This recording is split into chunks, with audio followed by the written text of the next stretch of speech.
নমস্কার বন্ধুরা, test best রেসিপিতে সবাইকে স্বাগত।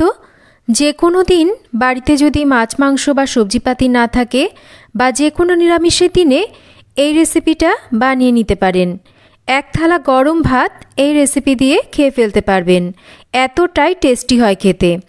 তো রেসিপিটা ভীষণ সুস্বাদু আর খুব অল্প সময়ে তৈরি করে নেওয়া যায়। চলুন তাহলে দেখে নেওয়া যাক। এখানে আমি মটর ডাল ভিজিয়ে রেখেছি আর ডালটাকে আমি সারা রাত ভিজিয়ে রেখেছিলাম। খুব ভালো করে ডালটা ভিজে গেছে। হাতে সময় কম থাকলে ডালটাকে 2 থেকে 3 ঘন্টা উষ্ণ গরম জলে ভিজিয়ে রাখবেন, তাহলে ডাল কিন্তু ভালো করে ভিজে যাবে। এবার ভিজিয়ে নেওয়া ডালের থেকে জল ঝরিয়ে নেব। একটা কাঁচা লঙ্কা আর সামান্য একটু আদা দিয়ে খুব সামান্য জল দিয়ে ডালটাকে একটু শুকনো করে বেটে নিতে হবে। তো ডাল কিন্তু খুব পাতলা করে বাটলে হবে না, তো একটু অল্প জল দিয়ে ডালটাকে শুকনো করে বেটে নিতে হবে। বেটে নেওয়া ডালের মধ্যে স্বাদ মতন লবণ, সামান্য করে একটু হলুদ, অল্প করে একটু মিষ্টি আর তার সাথে অল্প একটু হিং দিয়ে ভালো করে এবার ডালটাকে মিশিয়ে নিতে হবে। আর এই সমস্ত উপকরণ দিয়ে ডালটাকে মিশিয়ে নেওয়ার সময় খুব ভালো করে কিন্তু ডালটাকে ফেটিয়ে নিতে হবে। আর ডাল যত ভালো করে ফেটিয়ে নেওয়া হবে তত কিন্তু এই রেসিপিটা খেতে ভালো হবে। তাই অবশ্যই করে ডালটাকে কিন্তু একটু ভালো করে ফেটিয়ে নেবেন। ডাল আমি খুব ভালো করে ফেটিয়ে নিয়েছি।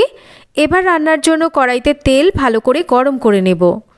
আর তেলটা খুব ভালো করে গরম হয়ে গেলে এই গরম তেলটাকে কড়াইয়ের চারিদিকে এইভাবে মাখিয়ে নেব। বেটে নেওয়া ডাল থেকে এবার মাঝারি আকারে আমি বড়া ভেজে নিচ্ছি। তো আপনারা নিজেদের পছন্দ মতন বড়াগুলোকে ছোট বা বড় টুকরো করে ভেজে নেবেন, তবে বড়াগুলো কিন্তু একটু মাঝারি করে ভাজলেই ভালো হবে। তো বড়াগুলোকে আমি এক পিঠ হয়ে গেলে আলতো হাতে অপর পিঠ উল্টে দিচ্ছি। আর এই সময় কিন্তু একটু সাবধানেই বড়াগুলোকে উল্টোতে হবে, নাহলে বড়াগুলো ভেঙে যেতে পারে। আর গরম তেলটাকে কড়াইয়ের চারিদিকে মাখিয়ে নেওয়ার ফলে বড়াগুলো কিন্তু কড়াইয়ের গায়ে আটকিয়ে যায় না। তো একটু ভালো করে বড়ার দুটো পিঠ লালচে করে ভেজে তুলে নিতে হবে।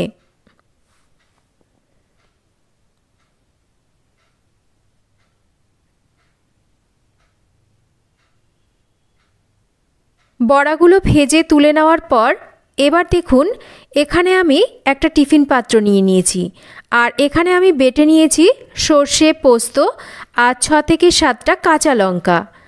তো এবার এই বেটে নেওয়া মশলাটাকে টিফিন পাত্রের মধ্যে দিয়ে দেব।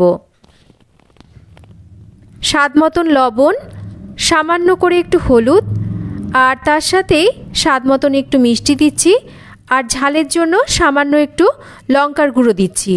তো অবশ্যই করে কিন্তু আপনারা ঝালটাকে নিজেদের স্বাদ মতন ব্যবহার করবেন। আর তার সাথে বেশ খানিকটা কাঁচা সর্ষের তেল দিয়ে খুব ভালো করে মশলাটাকে এইভাবে মিশিয়ে নিতে হবে। মশলা ভালো করে আমি মিশিয়ে নিয়েছি। এবার ভেজে নেওয়া ডালের বড়াগুলোকে এই মশলার মধ্যে দিয়ে দেব। আর মশলার পাত্রের মধ্যে যেহেতু বেশ খানিকটা মশলা লেগেছিল, তাই সামান্য একটু জল দিয়ে পাত্রটাকে ধুয়ে দিয়ে দিচ্ছি। তবে জল কিন্তু খুব বেশি দেওয়ার প্রয়োজন নেই, আর জল কিন্তু খুব বেশি দেবেন না।